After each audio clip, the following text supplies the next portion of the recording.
In the ever-evolving landscape of digital marketing, where innovation races against time, one name stands tall.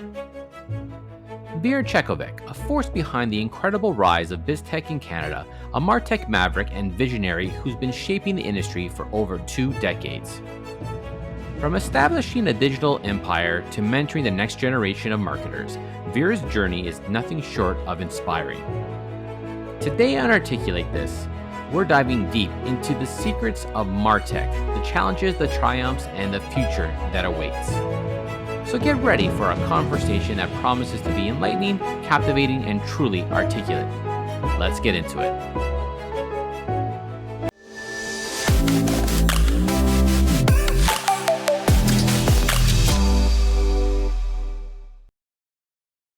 Hi, everyone, and welcome to this week's edition of Articulate This. This week, we have Vera Cvetkovic that join us today.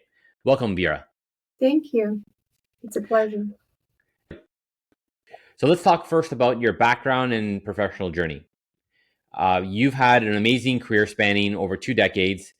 Can you walk us through any pivotal moments that have defined your journey in digital enterprise and in the MarTech space, and maybe a brief explanation of what MarTech is? Absolutely.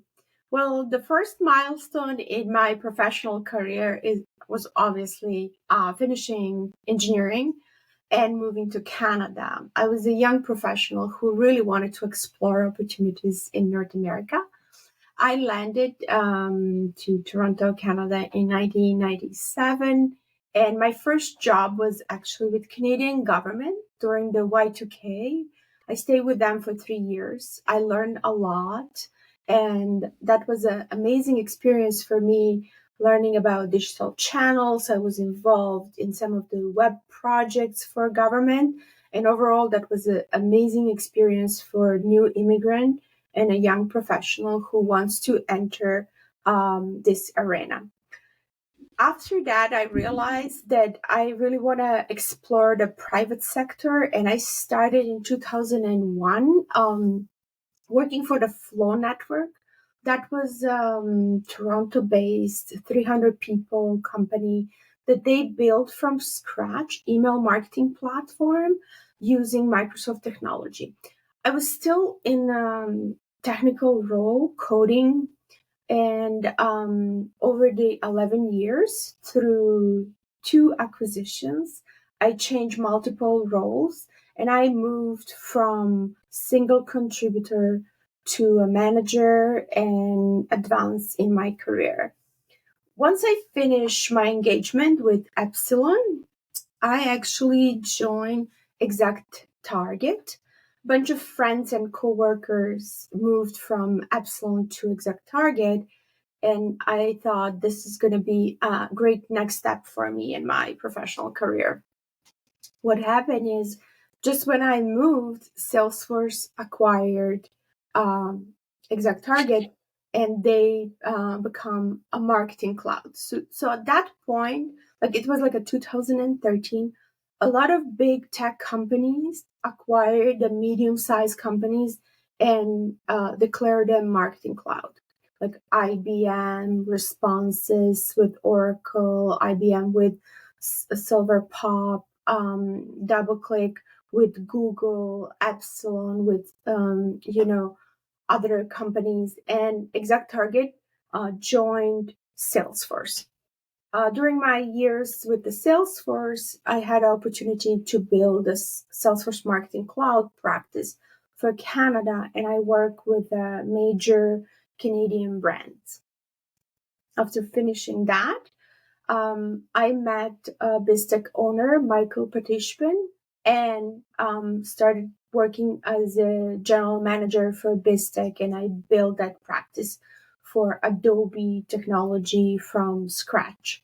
And BizTech was acquired later by MediaMonks, and my role evolved to more regional. I was a vice president for North and South America for digital experience solutions. And that's in a nutshell my career. It's pretty impressive to get something off the ground and build it. So launching BizTech in Canada, how did your initial challenges to building versus scaling?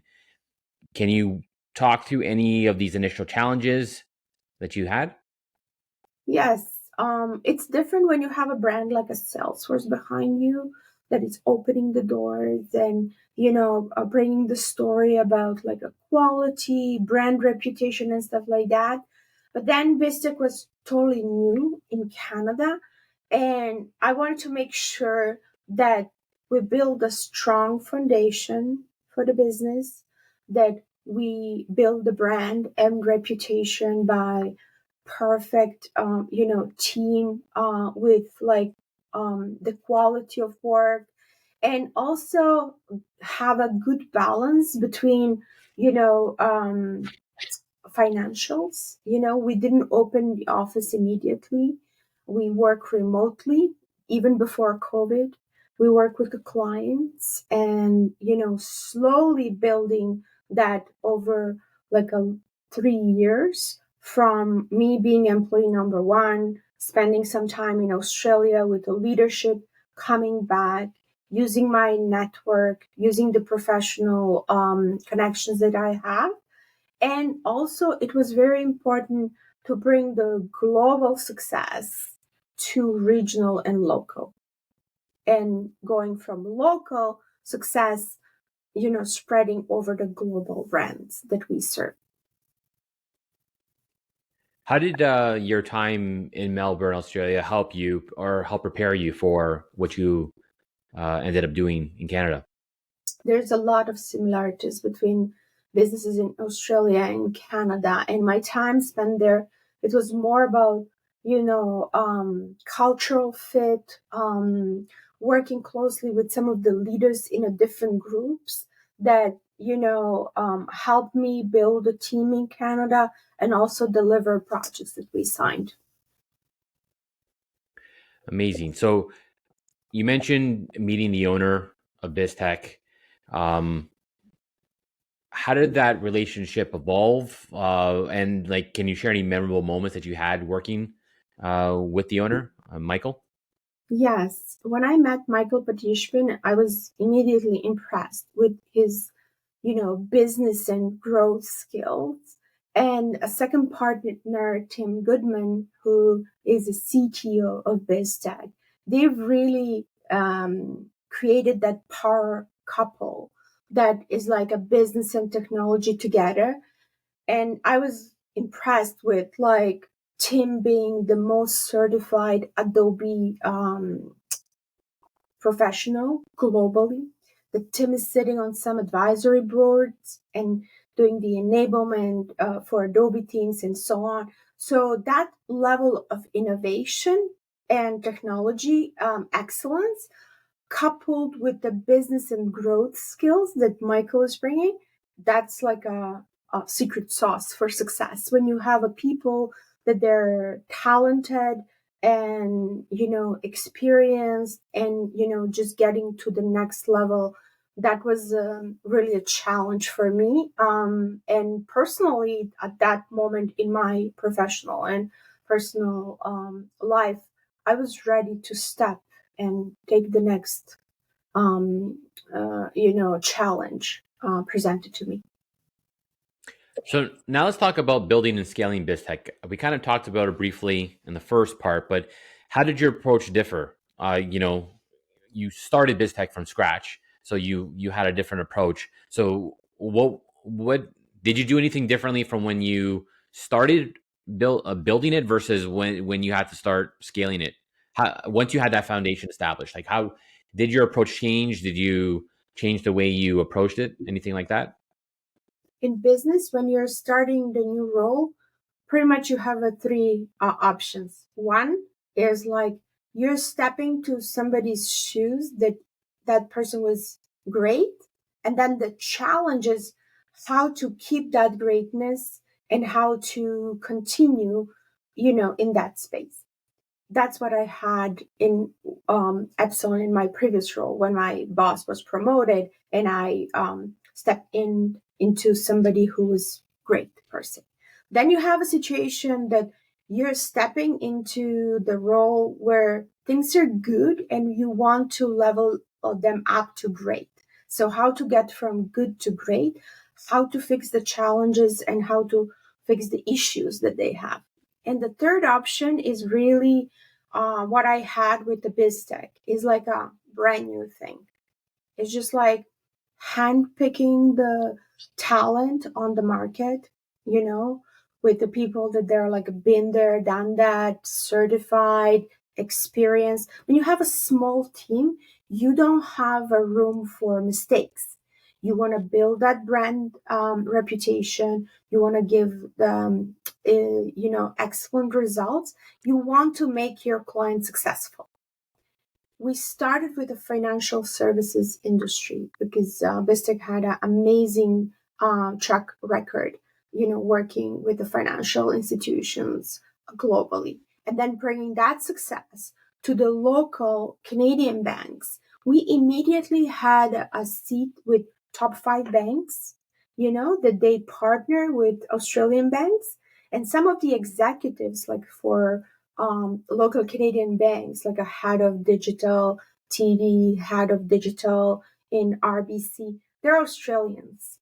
And, this mix of having international leaders and showing the results, some of our work was featured in, strategy and innovation magazine. So one of the banks just called us and they said, we learned that you guys deliver this and this solution for this and this bank.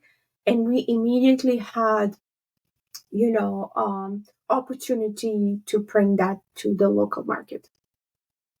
So you kind of started answering my next question, and I was going to ask you, you did sign a significant financial client within the first few months of returning to Canada after you did your training with the Melbourne team. So what was your strategy behind the quick success? Like, how did you pull that off?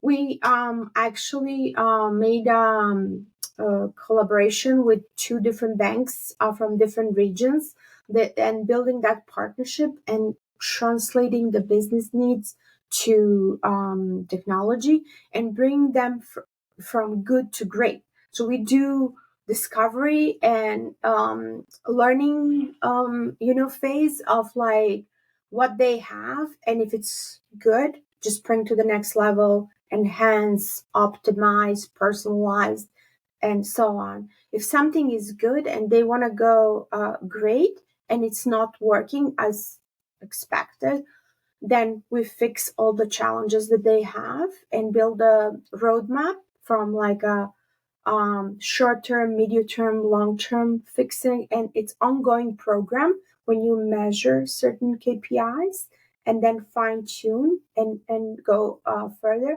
And the third option is like when we see that something is not working and it's not fixable, to recommend a couple of different options how to complement. Most of the companies, they already have licenses for technology, softwares and solutions. The key is adoption. There's no point having a Porsche in a garage if you're not driving that car. So, the point is if you have a solution in place and you already invested money for that solution, how to maximize, how to get the results and get that, best customer experience, best employee experience. We work with a lot of educational, organizations like universities and colleges globally and here in Canada. So the point is like, what about the student experience from the beginning till the end? What is the journey? How to map and how to translate, that experience into technology, making sure that things are automated, which is immediately giving the cost savings, reducing the human errors. Once you have certain things automated, whether it's like an alert management system, emails, social media postings, having the unique and consistent message across the digital channels. And then, once you have a timely, relevant, and personalized content, it's a jackpot. It's immediate success. So you've kind of talked already about the importance of reputation. You mentioned it from BizTech internationally, and even yours regionally. You had a strong reputation locally that allowed you to secure some of these clients. Can you talk a little bit about the secret sauce in creating and maintaining such strong partnerships? Yes, this is important part of the business strategy.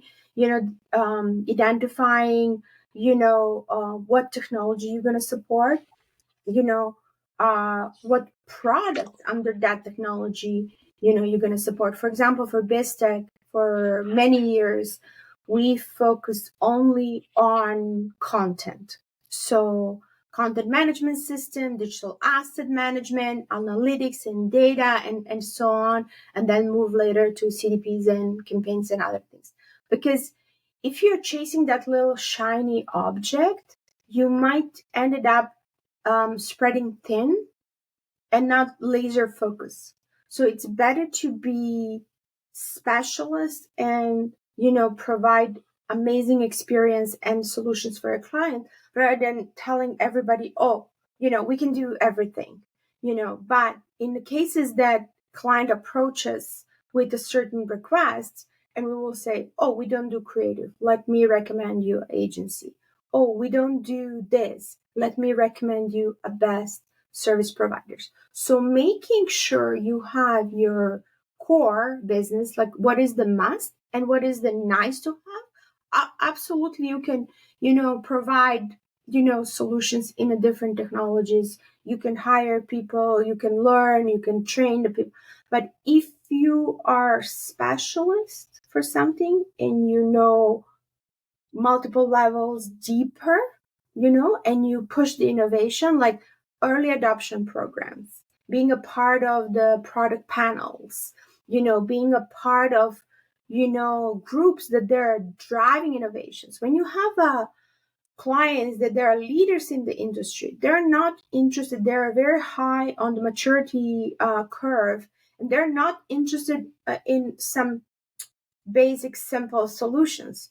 The complexity is already there, but how to simplify those complex requests and make it easy to implement and use, how to use technology on the cloud, software as a service, that it's not customized, that it's easy to maintain and support.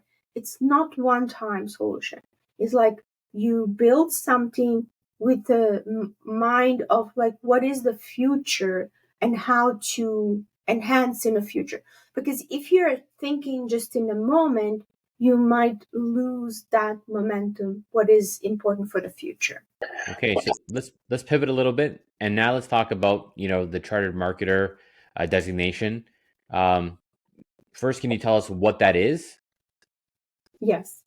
This is one of the professional designations created by Canadian Marketing Association. And first time I learned about that, maybe 5 years ago, I was mentoring a young marketing professional from Indigo Books and searching for some programs and advancement for my mentee.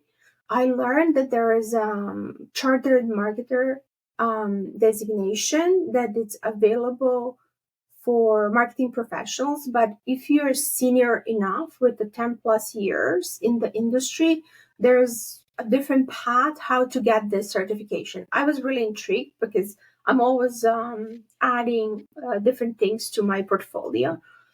And it's really important always to learn and keep, but this is something that it's differentiating you from the pack. This is a group of people, like maybe now 200 across Canada with the certification, that you need to maintain the status by, Mhm. you know, um, collecting the points, being a part of the CMA. Like I'm a part of the MarTech Council. This is my fourth year that I'm elected, but then also giving back to the community and professional associations. So you actually kind of led into the follow-up question I had, and I was going to ask you, um, how has it amplified your personal brand? And like, how do you believe it benefits marketers on a broader scale? A couple of times I was in a situation working with a prospect, and we realized we're both CM certified, and this is some kind of like we're on the same level. We understand the importance of this, and there's a trust. She's like, yeah, you're also CM. And then we're like, okay, that means that we have the same values, we have the same goals, how we're like implementing the best practice, all the compliance and security and everything that is important in a nowadays modern digital space. Fantastic. Uh, so let's talk now about innovation and the future of marketing. With rapid advancements in MarTech, especially in the areas of Web 3.0 and the metaverse, where do you see the biggest opportunities for business in the next 5 years? I'm always curious about the new stuff. So a couple of years ago, I also joined one of the MIT programs for AI strategy. It's really important for me to learn how the new technologies applied, and how we are pushing the boundaries.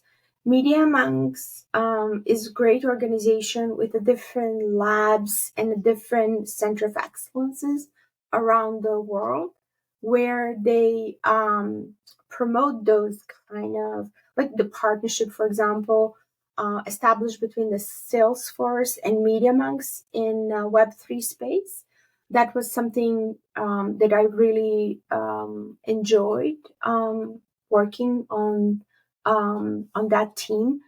And I feel that when we're talking about the innovation and the new technology, it's important to have this early adoption programs and advisory boards and product panels where you can quickly test and get some early wins and results that they can be scaled. For example, like a proof of concepts, that's something that the technology organizations are frequently working with the clients and partners on the proof of concept. But the proof of concept is something, you might use in the future or not. I'm a strong believer in a pilot project, which is, production ready, small pilot on the sample, and then you scale. And this is what we did for some of the financial institutions and banks. Like when we introduced the digital screens in the branches, we selected one city, did the pilot for digital, screens, and then we rolled across the province and we rolled across the country. So, from emails to NFTs, marketing tools have dramatically evolved. How do you stay ahead of these technology shifts, and how do you ensure that you're on the forefront? Yeah, I do have a couple of email newsletters, blogs, and podcasts that I'm following, and we can put later the links in this podcast.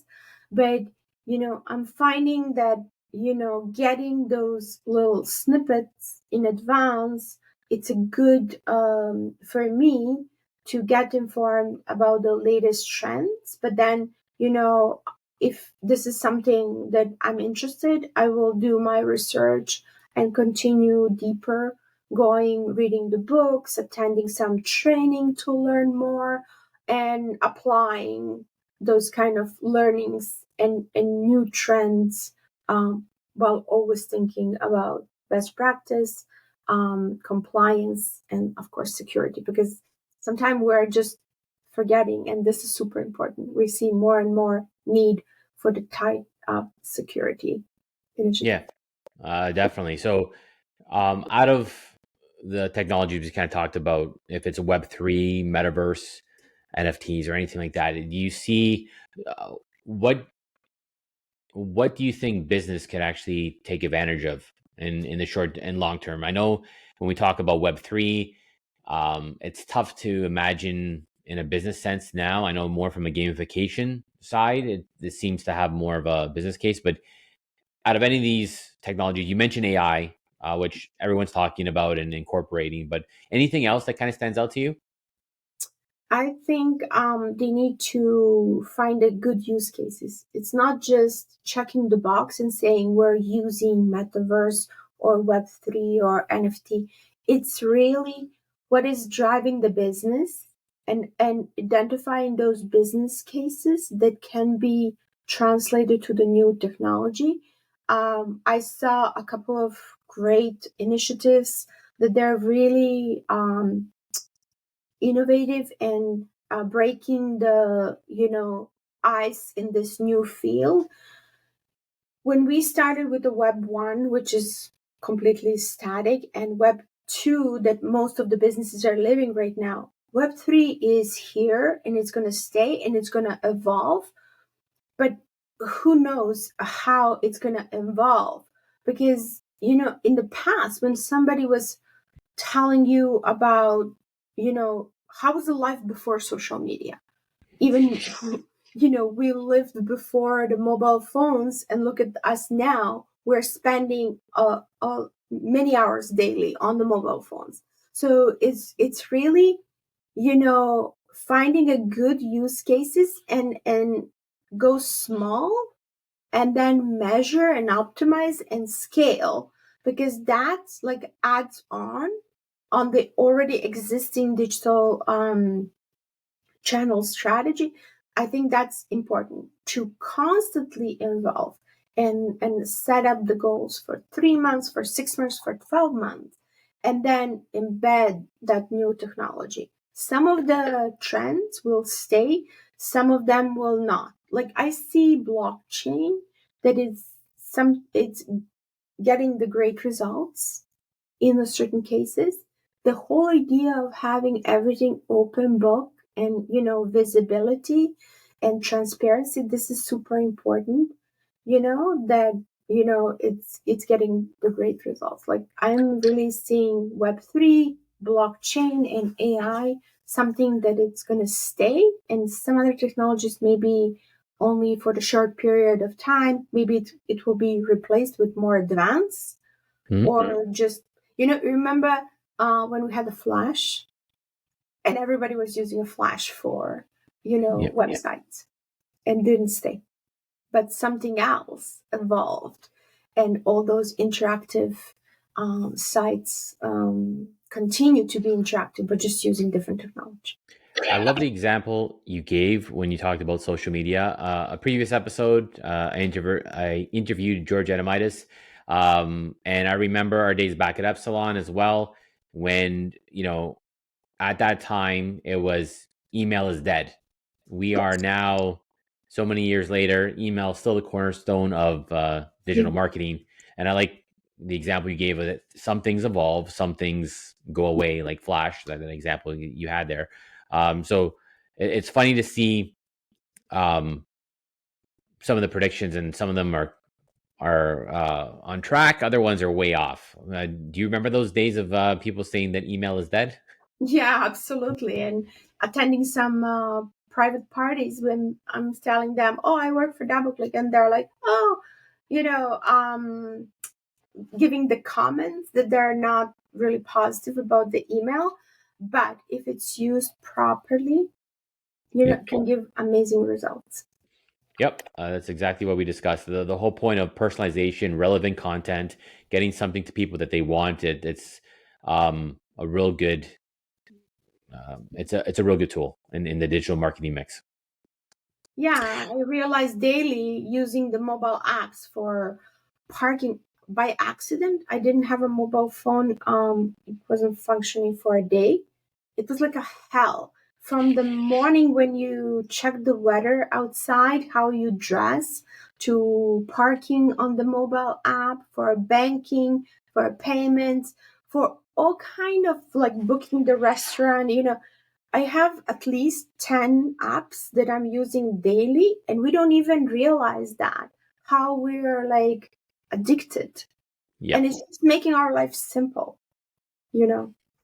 I remember going on vacation one time. This is in the late 2000s. It was to Europe, and I went to go visit family, and where they were, internet wasn't readily available. So I was away from online for a few days, and it was like the first time I was away from online in years. So it was a real shock to the system of not having it at your fingertips. It was a good break eventually, but in the beginning, it was like, whoa, wait a second.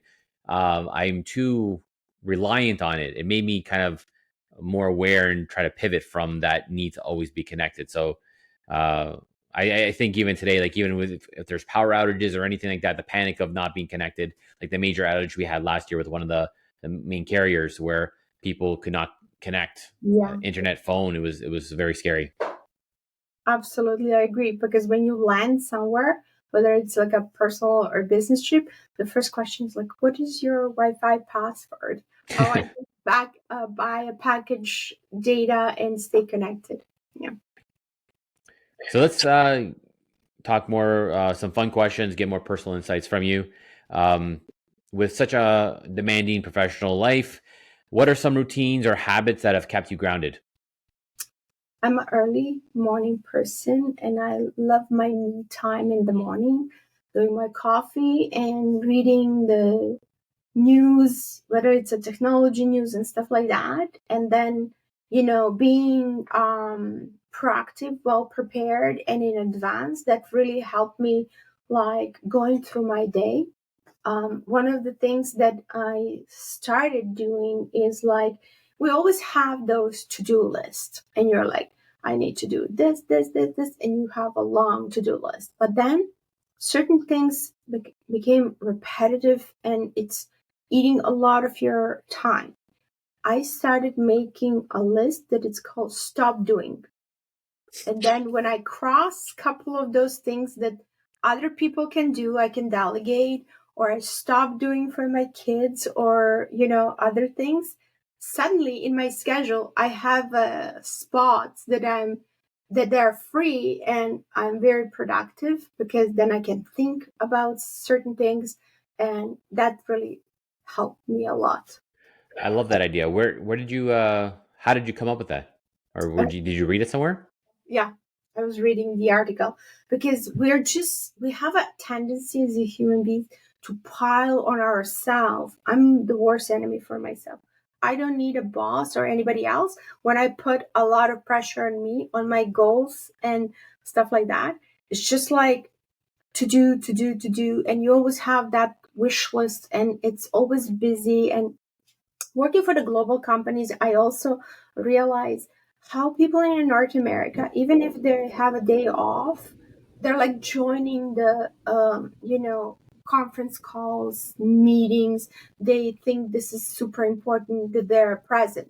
But in Europe, when people take 3 weeks vacation, they just put out of office signatures say, hey, I'm not here and I'm not checking my emails for the next 3 weeks. This is the person you can connect or whatever. That really is telling us how different cultures and different, people are dealing with, stress and being always connected, always online, always available. Sometime I finish email and save, and then next day I read one more time before sending. Or if I'm working late, I put on schedule for 8 a.m. because I don't want my team members to think that's my expectations that they work overnight. We're all humans. We have other lives, families, friends, hobbies. There's some people working to live and there's a people living to work. But if you make your work something that you're passionate, it's great to work every day. I love that delayed send or schedule send feature. I use it all the time now for that very reason. I started feeling bad. I didn't want to obligate people or make them feel anxious by sending emails that were late in the evening. Because if that was my quiet time where I can get to work or do things, like I'll hammer through a bunch of stuff when it's quiet at nighttime. But I didn't want to obligate or make people feel uncomfortable by sending those messages late at night. So I actually started using that feature as well. So I have a bunch of emails that go out first thing in the morning. Yeah, it's one of those little tips and tricks that can really make you successful. So are there any books or shows you recently indulged in, binged, that you could recommend to people? Yes, They I could be divide. business, they could be fun, they could be anything. Yeah, I divide my time between some business blogs that are local. For example, I'm listening Corby Fine and his a podcast. Then I listen some of the technology podcasts from the tech that I'm following, and then I'm listening some of the global um, lifestyle and experience blogs where I'm getting the inspiration and it's making me relaxed and calm and de-stress. So when I'm driving up north to my cottage, I usually put the podcast in a car, and this is like an hour or two me just listening mode. Amazing. Is there any advice that or a quote that has stuck with you that has guided your decisions? It's always important to be authentic, be yourself, because the whole thing, fake it till you make it, you might use once or twice, but people have those sensors to sense if you can be trusted or not. It's better to say, I don't know, but I'm willing to learn, rather than being a jack of all trades and you know everything. And the more you know, the more you realize how much you don't know. And it's absolutely scary, because this is like an ocean. And the more you dig into certain things and they're like calling you to be an expert in that, and you're like, well, I know this much, but I know how much I don't know, and I'm willing to do extra steps to get the best of myself. And having integrity and drawing the lines to say, this is how far I want to go. Like, those principles are really guiding me in life and in my personal and professional life. And that it's important to always learn, always want to improve your skills. And I'm very big on giving back to communities, whether I'm volunteering, whether I'm like mentoring and coaching. And, I had a great mentors in my life, and I think it's now time for me to do the same. Well, that's some amazing advice and good words to live by. Vera, I can't thank you enough for joining this week. Where can people find you if they want to connect with you? The best way to find me is on the LinkedIn. My contact info is there, and we can start from there. Amazing. Well, thank you again for joining.